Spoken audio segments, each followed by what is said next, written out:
This is our call to action to you. Hey, this is Robbie, and I play guitar in the Vincent Black Shadow.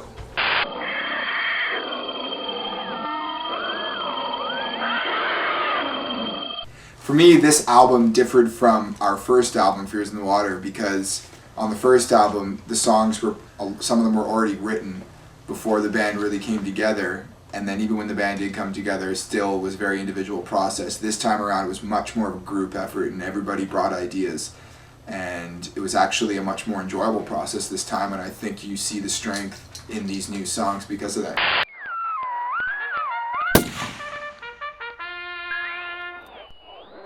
My approach to playing guitar on this album was that I think I had a lot more ability this time around. When we made the first album, I was still pretty new to guitar, and we did a lot of touring for Fears in the Water, and I think it shows in the playing on this album, whether it's the guitar solos or just some of the riffs in general. They're more meaty than the first one, and they're just played better in general, and I think that happens when you do as much touring as we did.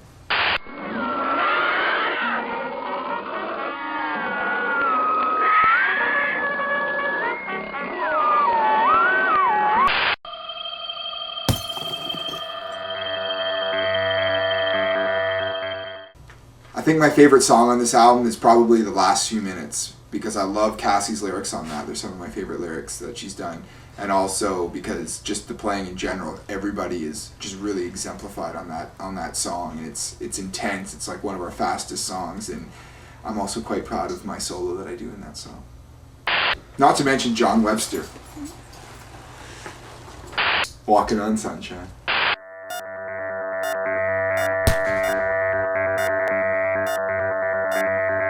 Overall, on this album, I'd have to say that two of the things I'm really proud about showing off to people on this album, I'd have to say, are the lyrics, first of all, which I think are great, and the bass playing on this album, because I think a little bit on Fears in the Water, the bass was the victim a little bit of Injustice for All-ness, and but this time it really, I think, shines through, and a lot of the bass playing really carries a lot of the songs, and that's something I'm proud of.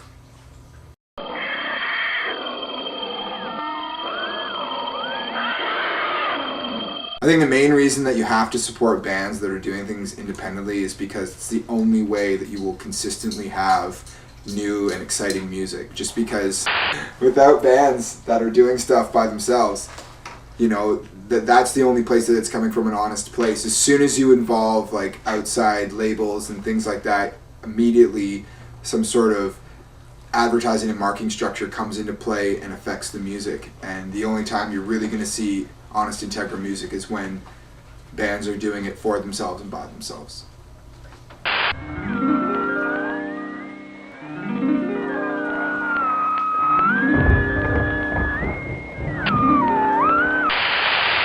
Don't push me, 'cause I'm close to the edge. This is our call to action to you. Please support independent music. Please support bands that are doing things on their own, because that's the way you can keep your favorite music alive. And also, fear the Bilderbergs.